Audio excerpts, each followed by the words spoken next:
Before we get started with today's interview, just a quick reminder, click the thumbs up, make sure you subscribe and ding the bell so that you don't miss any of the great interviews that we have coming up. Now, on to today's interview.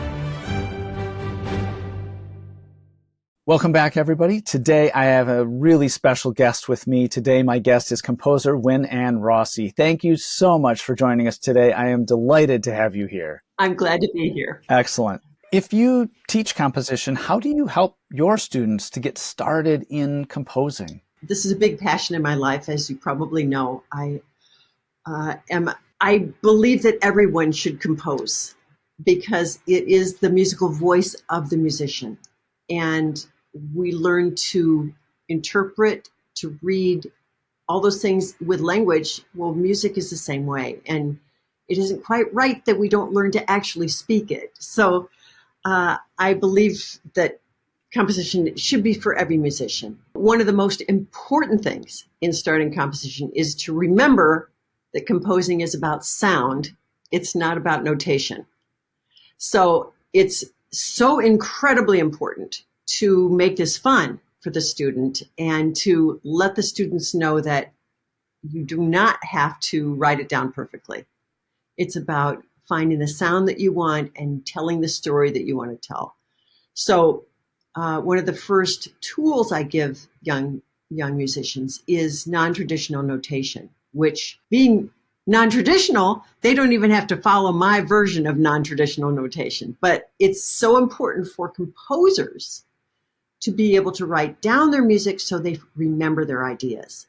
So if they're taking a piece of notebook paper, often I give them the tool of turn the notebook paper sideways, and you have those columns, and you can write your alphabet letters in there in either up high or down low, depending on where it is on the piano. So I have a particular technique of quickly writing down musical ideas. But I also follow it by saying, you can write these ideas down any way you want to. I don't care how you get them down. Just get them down so you don't forget them. Even composers, professional composers, the reason to write music down is so we don't forget it. It's for us, not for the world. So you get that message across to the student too. Some of them like to record. Some of them like to write the alphabet letters down. Some of them are very comfortable on the staff. So it depends on the student, of course. But that's number one. You got to give them a way to remember their ideas without burdening them with exact notation, because that will shut down the creative process so quickly. So that's number one. And then you just make it about them. You make composition about the student. So if they're soccer players, you write a soccer piece. If they just went to Taiwan, then you say, let's do something about Taiwan. So you make it about the student, about their language. Music is language. So what does this student want to say? Are they having trouble at school? Are they lovers of fish?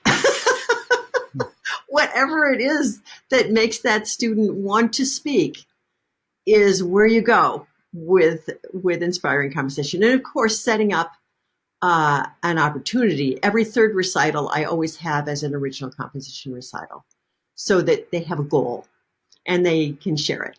I love that idea. And for people who are not aware of it, you have these really wonderful books called Creative Composition Toolbox. I've used them for years in my studio.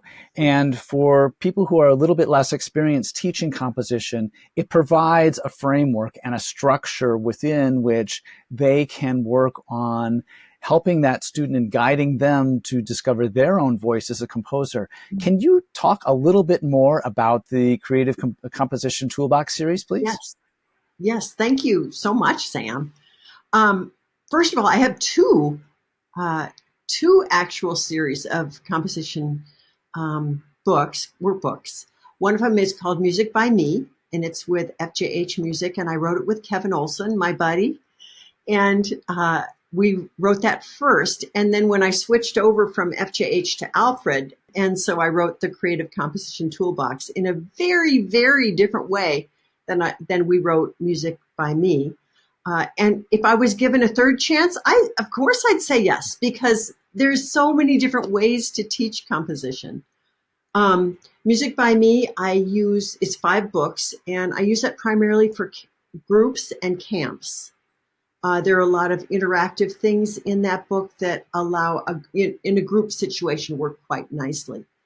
Creative Composition Toolbox is my go-to for the everyday piano lesson. It moves quickly. It's only 2 pages per unit. You see the tool that you're learning, and then you do the tool in the next page. And it's kind of a monkey see, monkey do approach. If you can play this piece, then steal from this piece and do your own piece in whatever way you want to do it. And it is incredibly inspiring to see the differences in the student compositions. If you're using this series, you know what I'm talking about. Absolutely. One student will be very controlled and, this way and that way. And then another will be just way out there. And you just celebrate it all. And your job Definitely. as a teacher is just to say, fabulous, let's turn the page. Because as I mentioned before, quantity is very important with composition. You don't want to just create one masterwork. You want to create lots and lots of things to say. It's like a photo album of your life. Something that I've really appreciated about the Creative Composition Toolbox series as a music teacher is that not only is there an example of each new composition tool being used, but that you get the students started. They get past that blank page syndrome immediately because you give them a measure or two and say, okay, how does this go? And so they don't have to come up with that initial idea. And the other thing that was really revolutionary for me, I had been using your books for a couple of years before the first time you and I met, and I heard you speak, and you clarified something really important for me because I was having my students work on each of those things for 3 or 4 weeks, and I was having them revise, and you were like, no, it's good, move on. And I thought that was a really wonderful thing because I think you're exactly right in that turning out a volume of work is perhaps more important than trying to turn each thing that you do into a masterpiece. So totally. I think that somehow we lost that art of making composition part of the natural progression of learning music. And I hope that I've put in my part in bringing it, in normalizing it. It needs to be normal, which maybe is putting me out of a job. I don't know. But it needs to be normal to speak music. I think it also breeds better performers and better musicians because when a student has had the opportunity to create something and has the experience of putting something together, they can better appreciate playing a Wynn-Anne Rossi piano solo because they understand how the different motifs come together, how we've moved through different harmonies, how we've manipulated these ideas compositionally. Well, and the importance of musical markings. Because it's one thing to come up with the notes and rhythms of a piece, but then you have to follow through and finish the piece, which is where are the phrases, where are the sentences, where do you want an accent, where maybe you need to move it up an octave. All those final things, those revisions are also important in studying a piece by someone else. How do you avoid some of the common pitfalls that befall composers, such as starting a lot of things but finishing nothing, or just kind of getting stuck compositionally or getting past that blank page syndrome? First of all, I don't take myself seriously at all. And I also trust the process. So, I with my students, sometimes I point out, how good of an idea is ... It's kind of a dumb idea. 3 repeated notes followed by a third, it's not that big of a deal. But so where you start, it just doesn't matter. It doesn't matter how you start it. So that's number one. And then the finishing thing, I spend probably more time on my ending than other parts of the piece. And I often change it up a lot. So I might have 4 or 5 different endings for a piece and decide after I've messed with it which one I think works the best. I think ending a piece is kind of a playground. Do you want to end big, or do you want to end quiet, just with everything kind of moving away? So it's playground. Starting a piece doesn't matter. I love that advice, that it takes the pressure off, that it's not like I have to get this perfect from the start, because if I don't, then I don't have good material to work with throughout the course of this composition. I love that. I think that's really a wonderful way to take that pressure off and make it feel like this is approachable, this is doable, and it doesn't have to be perfect. I think that's wonderful advice. Well, the creative process, we don't often think about. Many people say, I'm not creative. And I just like, oh, come on. Because every time we speak a sentence, we're being creative, because we're putting words together in a new way that comes out in a way that maybe has never been spoken before. Yeah, we're all creative. It's just we have to learn the language of music as well as we learn the language of English or French or whatever we speak. What do you feel some of the biggest challenges are that are faced by composers today? Technology.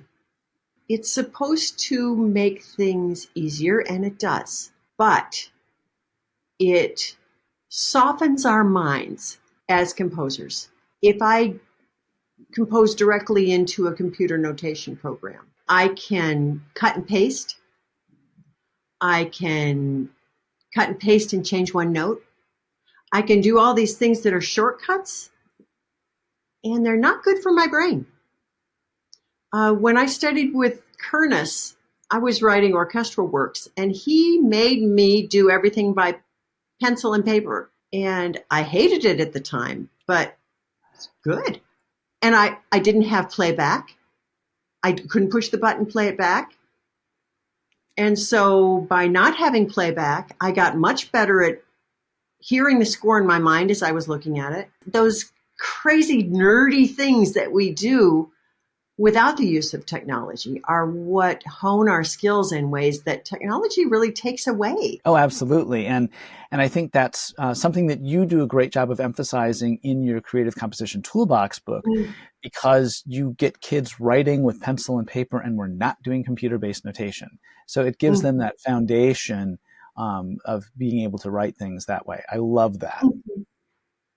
Well, and about book 4, I usually introduce notation, computer notation, but I'll say make your basically shorthand in pencil and paper, but then you can take it into the computer program. You can't fight the fact that technology is the way that everything's going, and it's fantastic. It does great things. It's just we don't want to learn, if we don't want to lose our ability to do things in our brain. Well, Wynn-Anne, thank you so much for taking time to talk with us today and share your wisdom and your insights and your knowledge. We're so incredibly grateful for you to be here today and give so freely of your time. Thank you so much. You're welcome, Sam. And I hope we get to keep contact a little bit more.